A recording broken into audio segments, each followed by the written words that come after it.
Ma mère a été rejetée parce qu'elle a voulu me garder là où d'autres, justement, voulaient qu'elle avance. Elle voit un miracle. Là où, justement, elle voit une fin, elle voit un début. Elle intercétait jour et nuit pour moi, pour que, justement, je puisse voir le jour. Parce que c'était une dame diabétique. Elle a fait une césarienne et ça s'est assez mal passé. Je suis né autiste. Pour les médecins, ma mère s'est dit qu'elle a appris à suffisamment longtemps pour que je puisse voir le jour. Elle n'a pas lâché là maintenant. Donc elle a continué à intercéder, elle a continué à prier pour ma guérison, et qu'il puisse avoir un miracle. Parce que Dieu a répondu à une de ses prières, que je puisse voir le jour. Mais Dieu a répondu à ses prières, puisque bon, à l'heure d'aujourd'hui, je parle. Je suis normal. Merci Seigneur. Tu n'es pas autiste. Comme on dit, les parents, ils ont cette prière puissante pour les enfants et c'est vraiment quelque chose à prendre en compte. D'où le fait de nourrir son père et sa mère. Premier passage, vraiment. Autre passage, c'était vraiment la continuité du rejet dans l'harcèlement, dans la haine, dans la violence que j'ai énormément expérimenté dans ma vie en grandissant. À quel âge? À ce moment-là, j'avais à peu près 5 ou 6 ans quand ça a commencé sérieusement. Et Cet âge-là, on est petit, on est en maternelle de primaire. Tu vivais comment à cet âge-là? je vivais assez mal étant enfant, vu que je ne comprenais pas vraiment ce qui se passait. J'étais plutôt dans une tristesse, une incompréhension, en mode pourquoi en fait tout ça m'arrive. Ouais. Et c'était assez dur, c'est vraiment assez dur. Vu que je cherchais aussi l'affection, donc du coup, inconsciemment, je suis en train de préparer en moi en fait cette attirance envers la violence. Finalement, tu n'arrivais pas à mettre des barrières, tu disais oui aux gens pour faire plaisir et toi, c'était ta façon en fait. C'est-à-dire, si tu disais oui, ben, qu'on allait te donner de l'amour, c'est ça? Et finalement, est-ce qu'on te donnait de l'amour? Non, c'était que de la haine. Ouais. J'étais le punching ball. C'était vraiment le. Comme ça, je me catégorisais le punching ball. Ouais. Tu avais carrément normalisé le fait qu'on te fasse du mal. Là, à la limite, tu avais acheté ça à l'amour ou pas? Exact. Ouais. Ça s'est catégorisé de plusieurs manières. On me rabaissait parce que mon père n'était peut-être pas là, surtout mon frère. Aîné, il me Ah oui? rabaissait par rapport au fait que mon père ne soit Parce pas que là pour s'occuper de moi. tu n'es pas le seul enfant de ta maman? Non, je suis le plus petit. Non, Et j'ai un vous êtes frère. combien? Nous Vous sommes êtes que deux. deux. Oui. Ok. Et vous avez le même papa? Non, nous n'avons pas le même père. D'accord. Donc c'est pour ça qu'il s'amusait en fait à te dire que ton père te rejetait, quoi. Exactement. Alors que lui, il était aimé de son père, je suppose. Ouais, exact. Donc c'est bête parce que du coup, ça amplifie le rejet que ta mère a vécu à la grossesse, qui te suit du coup dès ton plus jeune âge, et lui, il continue en fait à ouvrir la porte à cet esprit de rejet. Exactement. Ouais. Bon, ma mère a beau lui expliquer que c'est des choses que ne pas faire. C'est après que j'ai compris, évidemment, que comme moi, je dois avoir une attention un peu plus poussée par rapport au fait que j'étais autiste avant. Et du coup, ça, il a quand même mal pris. Parce qu'il était aimé de toute la famille, de son père. Même s'il était aimé de sa mère, lui, il n'avait pas assez d'attention. Donc, du coup, il a mis cette colère-là envers moi. J'en souffert par rapport à ça. Mais d'ailleurs, toi, comment tu le vivais? Puisque tu nous as dit au début que tu avais normalisé le fait qu'il ne t'aimait pas. D'accord? Tu avais normalisé le fait qu'on te faire du mal. C'était de limite ta façon d'aimer, en fait. Tu avais normalisé ça, alors que en face, tu as ton frère qui, lui, reçoit tout l'amour. Comment tu le ressentais? Je ressentais une certaine jalousie, pas seulement par rapport à mon frère, mais par rapport à toutes les personnes, justement, je vois autour de moi, que ce sont mes amis, mes cousins, qui recevaient ce certain amour, puis que moi, je recevais autre chose. Cette jalousie qui devient assez malsaine en réalité. J'ai envie de prendre leur place, qu'ils puissent ressentir en réalité ce que je ressens, parce que il y a une différence. Et pourtant, ben, ça leur... Ils avaient la force quand même de continuer à faire ce qu'ils faisaient avec moi. Donc je trouvais ça vraiment injuste en réalité. Il y avait même cette partie où en fait j'en voulais à Dieu. Je me dis que c'est assez injuste que je vive tout ça et puis que mon entourage en fait il vive bien. Ouais. Est-ce que du coup, ta maman, je sais pas, toi qui as fait une préférence, parce que moi je suis maman, donc je sais qu'on n'a pas de préférence. Mais c'est toi qui apporte, l'attention qu'elle t'a apportée particulièrement, est-ce qu'au moins cette attention-là, cet amour qu'elle te donnait, est-ce que ça t'épanouissait quand même? Oui, c'était, comment on va dire, On va dire que c'était la dernière corde qui me tient avant de tomber dans le gouffre. Elle m'apprenait vraiment à vivre, mais plus selon la parole de Dieu, selon ce que Dieu lui-même lui a appris par rapport à son image et tout. Donc, moi, j'essaie de rester vraiment dans ce qu'elle m'apprenait, même si c'était difficile, être assez bon avec les autres, partager, avoir quand même un certain amour, ne pas faire la même chose que les autres. Et j'essaie quand même de faire ça, justement. Ouais, donc, en fait, tu as appris très jeune l'amour de Dieu, l'amour inconditionnel de Dieu. Exactement. Et c'est ce qui Me tenait. ouais, même si tu ne comprenais pas, puisque nous sommes jeunes à cet âge-là, 6 ans, 7 ans, mais ça te faisait, tu sentais déjà qu'il y avait une certaine apaisement à ce niveau-là. Et en réalité, c'est ce qui dirais-je, aggravé ma situation, c'est la dégradation de santé de ma mère. Et c'est passé à un certain stade au bout d'un moment. C'était le sol qui commence à s'écrouler sous mes pieds en réalité. Je la voyais tomber de plus en plus malade. Je me dis, mais moi, comment je fais? Mon frère lui-même, qui est l'aîné, ne faisait absolument rien.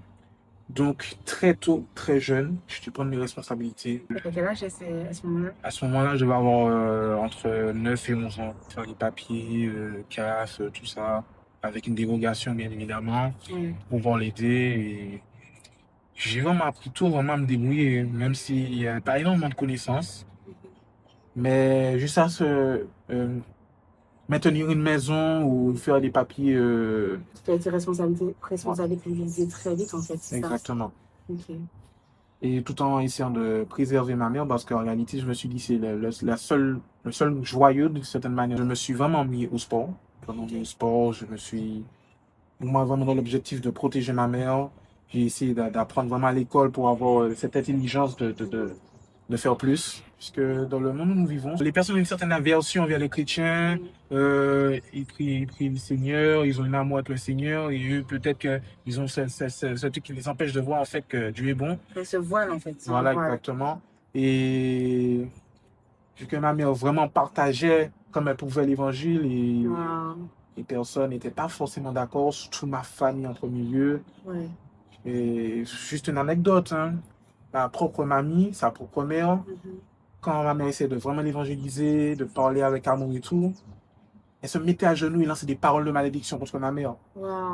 Et moi qui est là tout petit, je vois ça, je me dis, mais c'est chaud quand même. Tellement je souffrais, j'ai créé comme ce sorte d'autre monde dans mes pensées où je peux m'évader tout simplement. Et ça a vraiment créé quelque chose de puissant, c'est-à-dire que je pouvais être là, mais ne plus être là. Ton corps était là, mais ton esprit était ailleurs. Une prison en réalité. Que le diable essayait de me mettre dans cette prison. Il me dit que ces personnes-là vont te trahir de nouveau, ces personnes-là vont te faire du mal, prépare-toi. Le bien pour toi devient le mal, c'est ça? Voilà, exactement. J'ai rencontré un certain nombre de personnes, comme mes frères et sœurs en Christ, ma famille de cœur. Mais malgré tout, j'avais non seulement ce blocage de pensée qui empirait de jour en jour, mais il y avait aussi ce fait que c'était pas vraiment là ma place. C'est-à-dire que j'ai grandi avec un groupe d'amis, je pouvais être avec eux, mais sans être avec eux. Comme si je me sentais vraiment pas du tout à ma place. Tu dis tes frères et sœurs en Christ, c'est-à-dire que là, tu avais déjà donné ta vie à Christ? J'avais déjà donné ma vie à Christ, oui. Ok. De très jeune, très jeune. D'accord. Je vais avoir entre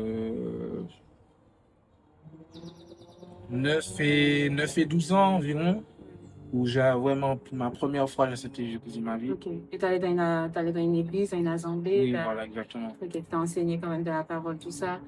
Alors, là, je vais pas mentir, ce côté assez rebelle où la louange est super, non, vraiment super, on chante et tout.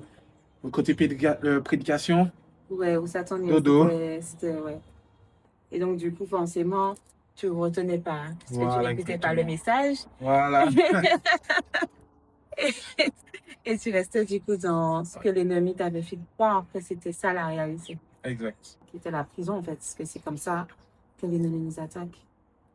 Et cette prison, pour vraiment appuyer dessus, elle devenait de pire en pire, c'est-à-dire que vraiment je commençais à voir clairement et entendre clairement des choses. C'était un côté sombre, un côté où rien ne m'était possible, un côté où rien ne puisse me surpasser.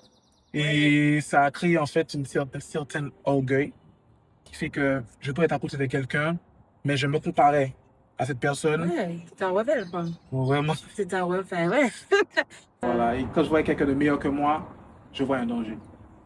Un danger du genre, si cette personne est meilleure que moi, si demain venait à se retourner contre moi, je ne serais pas assez fort pour pouvoir me défendre. Mais c'est que tu avais un problème avec l'autorité.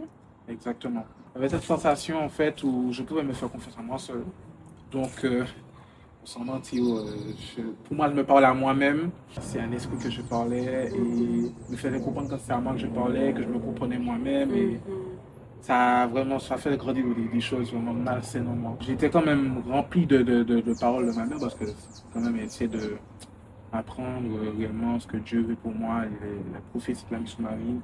Et quand je voyais l'autre côté, en fait, ça faisait comme un conflit, en réalité. Moi, je commence à devenir complètement fou, complètement dingue. Ma tête était tellement pleine, j'avais juste besoin de finir avec ça et ça a créé, du coup, cette envie de suicide. Et ta maman, elle était comment à ce moment-là, enfin? C'était vraiment, les difficultés vraiment de la maladie étaient moins actives.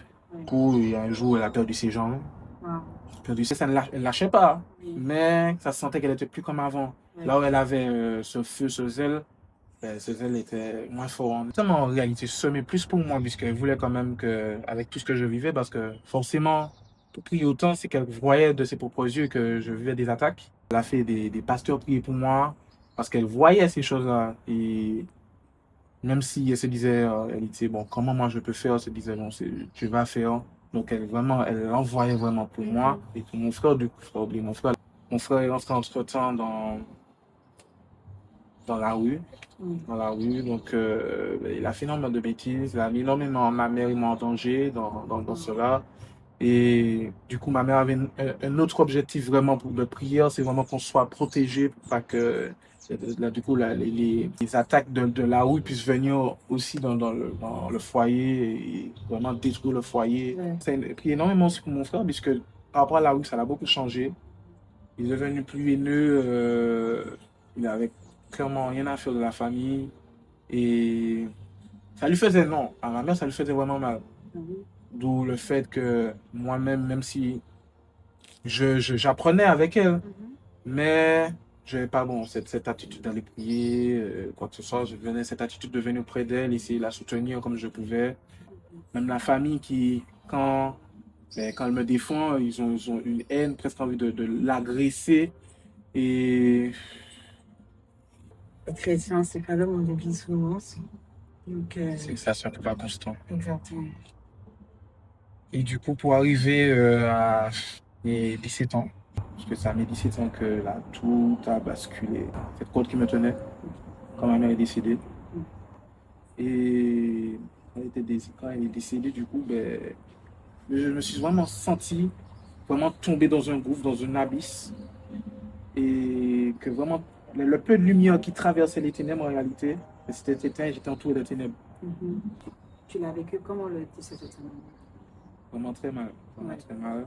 Là où j'étais, bon, c'est vrai que bon, quand elle était là, j'ai commencé à boire de l'alcool.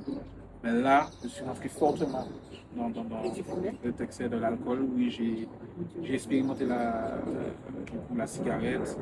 Et du coup, je suis pas devenu addict, puisque quand même, j'avais quand même cette parole de ma mère, parce que avant qu'elle parte, je lui ai quand même dit franchement que j'ai fait ces genres de choses-là.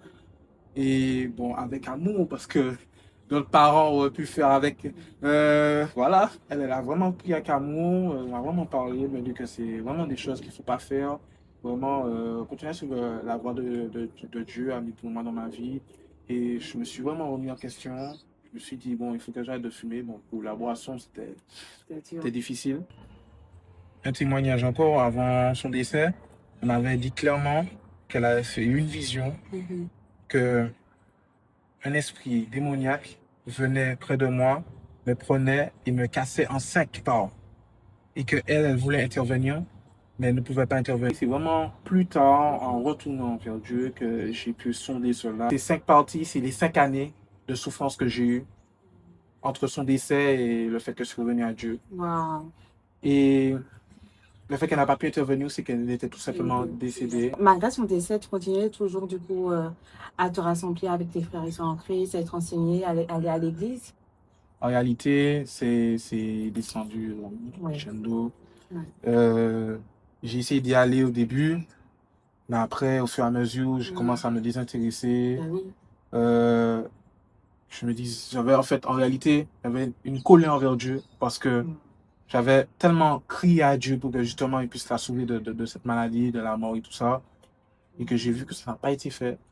Je me suis dit, en réalité, Dieu t'a fait pour d'autres personnes, t'as fait ma mère. Non, faut Et pas oui. dire ça. Et Il a fait, mais il n'a pas donné la réponse que tu attendais. En fait. voilà, c'est ça. Après, j'ai compris. Non seulement, il m'a pas donné, en fait, il m'a pas donné cette réponse, il m'a donné une autre réponse. Voilà. Donc, durant ces 5 années, c'était vraiment un combat. Mais en réalité, il était plus dans la chute. Comme je l'ai dit, j'ai fait cette chute. Je suis rentré plus dans le monde. J'ai voulu expérimenter en réalité le monde. En réalité, je vais déverser mon chagrin en réalité dans l'alcool. Je vais déverser mon chagrin dans leur plaisir à eux. Et j'ai voulu expérimenter cela. Et puis en plus, ta maman était plus là. Donc, Voilà, exactement. autant où tu avais l'image, enfin, quand ta maman était avec toi, elle te montrait l'exemple, donc tu t'accrochais à cet exemple-là. Mais là, l'exemple n'était plus là. Tu étais dans une phase complètement qui te descendait, en fait. Clairement, où l'ennemi avait pris possession de tes pensées. Tu n'avais plus la lumière qui te faisait tenir. Et la seule chose que tu avais en plus qui te montrait c'était bien, c'était les amis et les proches qui étaient autour de toi qui, eux, allaient s'amuser en fait en soirée, faire la fête, quoi. Mais on va dire que quand même, Dieu a veillé sur moi. Là où j'ai voulu aller en soirée, il y a toujours quelque chose qui se passait pour que je n'y aille pas. Là où je devais aller dans certains endroits, il y a toujours un truc qui se passait pour que je n'y aille pas. Je décide d'y aller, il se passe quelque chose. Ouais. Je me dis, mais attends, je ne comprends pas. Et je me dis, mais j'arrive pas à expérimenter les choses du monde. Et en fait, ça commence à m'énerver. En réalité, Bon, j'avais déjà cette colère envers moi-même, c'est vrai. Ce dégoût envers moi-même. Et le dégoût aussi envers les autres commence à s'accumuler en réalité. Tu restes vivre avec ton frère? Parce que tu as 17 ans au moment des faits. Alors oui, je reste vivre avec mon frère. Et ça se passe comment? Très durement. Parce qu'il avait déjà cette haine envers moi. Il avait déjà cette attirance encore plus forte à la rue. Qui veut dire que j'avais à la fois cette crainte que il puisse avoir les représailles qui le touchent lui, venaient me toucher moi, puisque ces représailles savaient que j'étais son petit frère, j'étais derrière toujours. Et les représailles de la loi, du coup, qui me prend pour un complice ou quoi que ce soit. Du coup, j'étais dans une maison seule. À 17 ans. Seul à 17 ans, en train de me dire qu'est-ce qui va m'arriver demain. Et à mes 18 ans, j'ai essayé de prendre une décision. J'ai essayé d'aller travailler, tout un truc pour pouvoir me débrouiller. Et essayer de prendre un logement. Parce que si je veux pouvoir essayer de remettre des bases dans ma vie, essayer de me séparer de lui.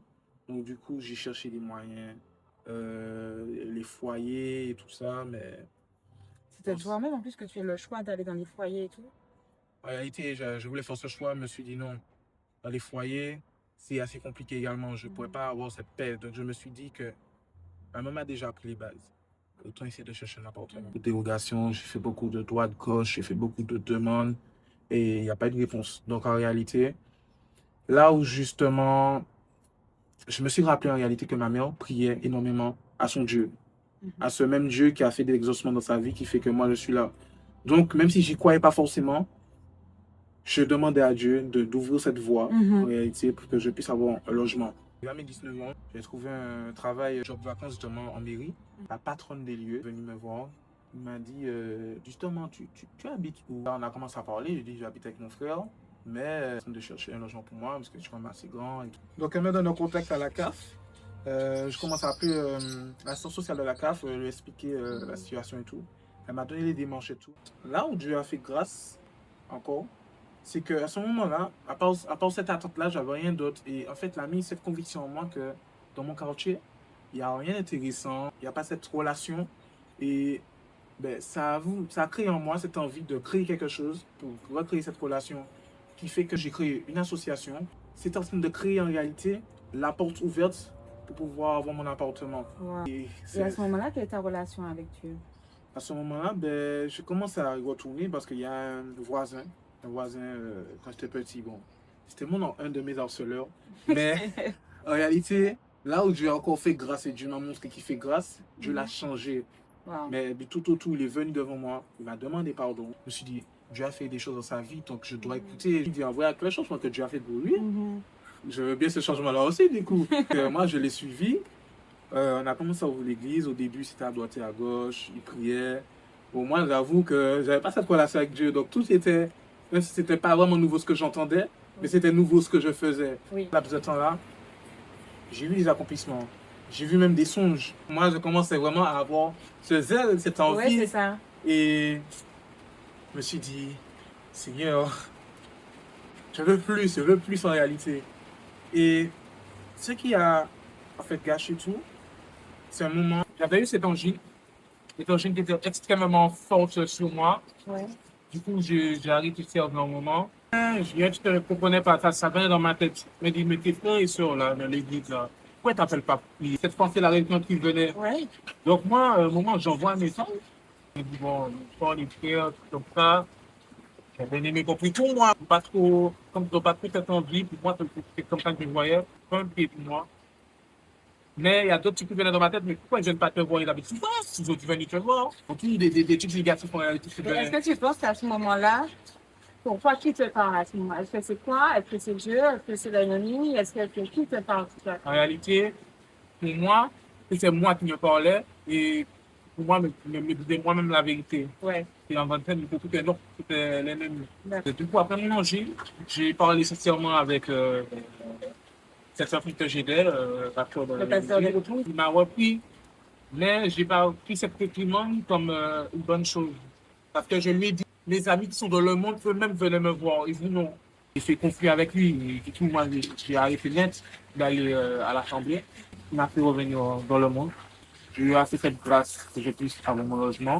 Dieu a voulu agir par lui-même pour retirer ce qui était mauvais pour moi. Donc, du coup, inconsciemment, mes amis ont commencé littéralement à me rejeter plus fort que d'habitude. Des stories qui sortent de nulle part, qui faisaient des conflits entre eux et moi. Moi, je ne te connais pas. J'essayais d'être revivre ce que tu vivais quand tu étais plus jeune, quoi. Mais voilà. En famille. En famille, exactement. Et je ne vais pas mentir. Tout ce que j'ai vécu, la haine, le rejet, l'envie de suicide, tout est revenu. Tout est revenu intensément. C'est là que je pense que Dieu a voulu me mettre, comme ramener à la maison, car les frères et sœurs que nous avons en commun dans l'église ont eu un problème chez eux. Je les ai accueillis chez moi. Ils mettaient des prédications de l'apôtre à ma télé. Je ne regardais pas. Et je suis arrivé à l'église. Il y a eu cette parole justement d'amour et de famille qui a été partagée à l'église. Et je ne sais pas, en fait, consciemment, je crois que j'ai été touché. Mais c'était pas encore ça. C'est en octobre, en mi-octobre, j'ai été invité à la Church Home de Saint-Joseph.